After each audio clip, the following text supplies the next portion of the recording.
दिक्कत होगा, यदि ज्यादा हाथ पांव बंधा होगा तो कमजोर लाठी चलाइएगा, ऐसा मत चलाइएगा।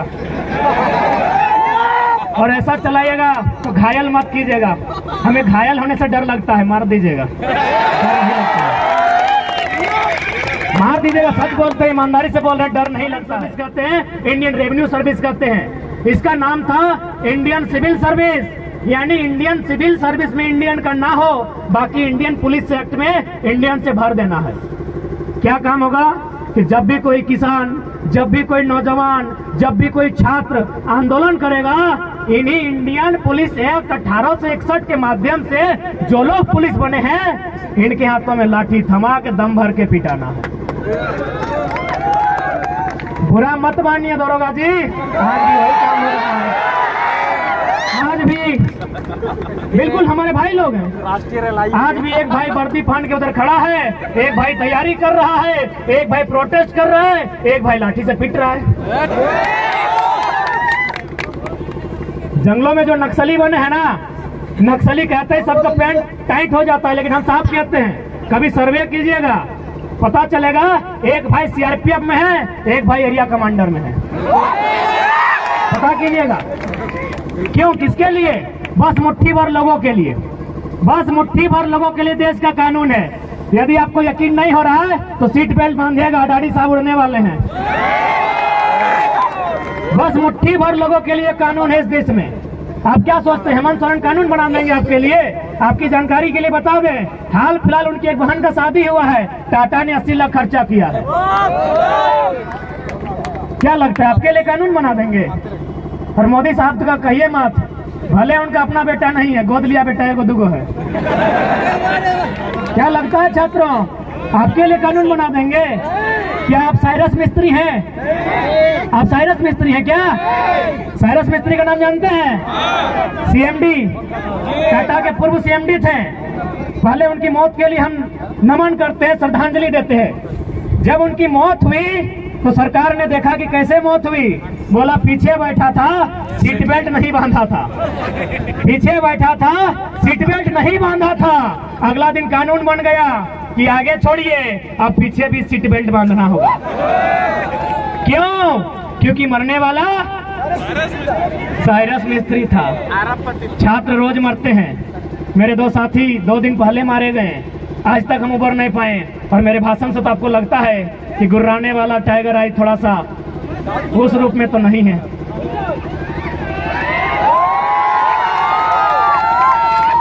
क्या कोई कानून बनेगा?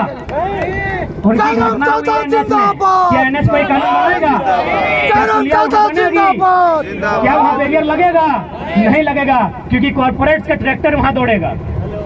इसलिए यहाँ पढ़ने वाले छात्र जो प्रोटेस्ट कर रहे हैं, यदि आपकी लाठियों का सामना करेंगे, आपके भाई हैं। और जो झुमरा के पहाड़ में नक्सली बनकर बैठे हैं, कॉपी कलम लेके चेक कीजिएगा, मामा का, मौसी का, फूफा का बेटा होगा। कब समझेंगे आप? हमको समझ में नहीं आता है। हम चाहते हैं नौकरी आप आगे से बचाइए, पीछे से चंदा दे दीजिएगा आंदोलन करने के लिए। दरोगा जी पीछे से दे दीजिएगा, आपके बेटे के लिए है। हेमंत सोरेन आपका बेटा को दरोगा नहीं बनेगा, उनको दरोगा हमारा आंदोलन बनाएगा। दरोगा जी से निवेदन होगा, डीएसपी भी आया तो सुन लीजिए, हेमंत सोरेन आपका बेटा को डीएसपी नहीं बनाएगा। जेपीएससी देखिए ना, 7 को हुआ है 22 साल में, बिहार में 68 को हुआ है। इसलिए आंदोलन ही आपका डीएसपी का बेटा को डीएसपी और दरोगा का बेटा को दरोगा बनाएगा। इसलिए आगे से नौकरी बचाइए, पीछे से आंदोलन का सपोर्ट कीजिए। यदि ज्यादा दिक्कत होगा, यदि ज्यादा हाथ पांव बंधा होगा तो कमजोर लाठी चलाइएगा, ऐसा मत चलाइएगा। और ऐसा चलाइएगा तो घायल मत कीजिएगा। हमें घायल होने से डर लगता है, मार दीजिएगा, डर नहीं लगता है, मार दीजिएगा। सच बोलते हैं, ईमानदारी से बोल रहे हैं, डर नहीं लगता है। मरने से डर नहीं लगता, हम ईमानदारी से बोल रहे हैं। हमको बीमार होने से डर लगता है, बीमार हो जाएंगे तो आंदोलन रुक जाएगा, मर जाएंगे तो आंदोलन दुगना रफ्तार से चलेगा। भगत सिंह ने भी कहा था कि मुझे फांसी ना दी जाए, भगत सिंह ने भी कहा था मुझे फांसी ना दी जाए, बल्कि मुझे किसी चौराहे पे खड़ा कर दिया जाए और गोलियों से भून दिया जाए। क्यों कहा था ऐसा पता है? कि मेरे बदन पर चलने वाली एक एक गोली को, मेरे शरीर से बहने वाले एक एक लहू के कतरे को देखकर नौजवानों में उबाल आए। इसलिए उन्होंने कहा था हमको फांसी नहीं दिया जाए, बंद कमरे में फांसी ना दिया जाए, यदि हम गुनहगार हैं तो बीच चौराहे में खड़ा कर दिया जाए और गोलियों से भून दिया जाए। भारत माता की आप कहेंगे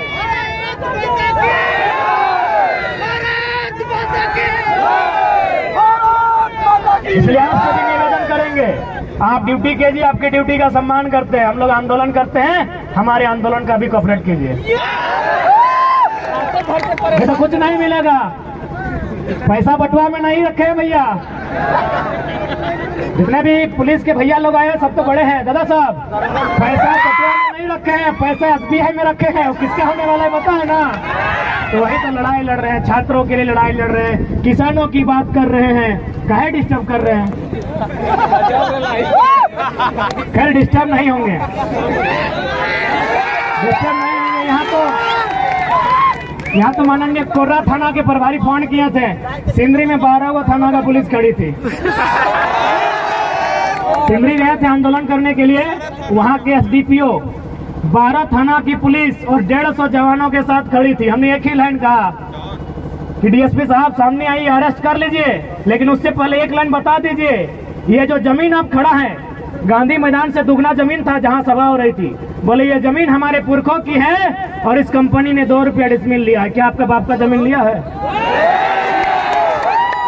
हमने एक लाइन कहा था माननीय DSP साहब को कि DSP साहब उतना मेहनत काहे करते हैं, अरेस्टिंग करना है एकदम आके अरेस्टिंग कीजिए, हम लोग भागेंगे नहीं, लेकिन एक लाइन में उत्तर दीजिए, जिस जमीन में आकर आप खड़े हैं ये हमारी पुरखों की है, इसे 2 रुपया डिसमिल लिया गया है, कि आपके बाप दादा की जमीन इस तरह ली गई है और उसके बाद भी आपको दिक्कत नहीं है? तो आइए ना, हम तो शमशान घाट में 1 सप्ताह में एक बार मिल जाते हैं। लाइव नहीं देखे वीडियो क्या?